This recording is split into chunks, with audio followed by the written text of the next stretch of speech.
ሰላም የኦርቢት ሚዲያ አድማጭ ቤተሰቦች፣ ዛሬ ደግሞ ከወደ ጋምቤላ የተሰማ አንድ የሚያስገርም ዜና ይዤላችሁ መጥቻለሁ። በጋምቤላ ክልል አጭር ቀሚስ የሚለብሱ ሴቶች 3000 ብር የገንዘብ መቀጮ እየተቀጡ ነው የሚል ዜና ተሰምቷል። በጋምቤላ ክልል ጎጂ ልማዳዊ ድርጊቶችን ለመቆጣጠርና ህጻናትን ደህንነት ለማስጠበቅ የሚያስችሉ ውሳኔዎች በመተግበር ላይ እንደሚገኙ የክልሉ አኟክ ብሔረሰብ ዞን የአቦቦ ወረዳ ሴቶችና ህጻናት ጉዳይ ጽህፈት ቤት አስታውቋል።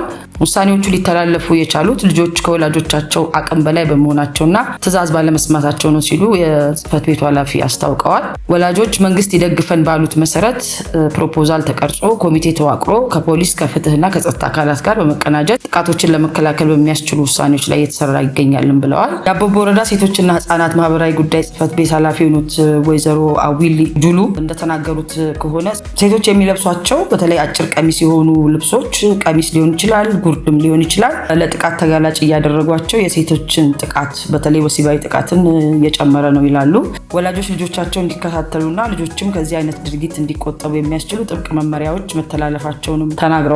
ይህንን ችግር ለመቅረፍ ለጥቃት አጋላጭ በሆነ መልኩ በተለይ አጫጭር ቀሚሶችን ለብሰው በሚንቀሳቀሱ በየትኛውም ዕድሜ ክልል ላይ በሚገኙ ሴቶች ላይ የ3000 ብር የገንዘብ መቀጮ እየተላለፈ እንደሆነ የተናገሩት ኃላፊዋ ይህንን ተላልፈው በተገኙ ላይም የቅጣት እርምጃው እየተወሰደ እንደሚገኝም ጨምረው ገልጸዋል። ወላጆች ልጆቻችን ከአቅማችን በላይ ናቸው መንግስት ይርዳን ብለው አቤት ማለታቸው ራሱ በጣም ይበል የሚያሰኝ ነው። ይሄ የአንድን ማህበረሰብ ባህል እሴት ከመጠበቅ አንጻር የራሱ ጉልህ የሆነ አስተዋጽኦ አለው። ይበል የሚያሰኝ ነው። አመሰግናለሁ።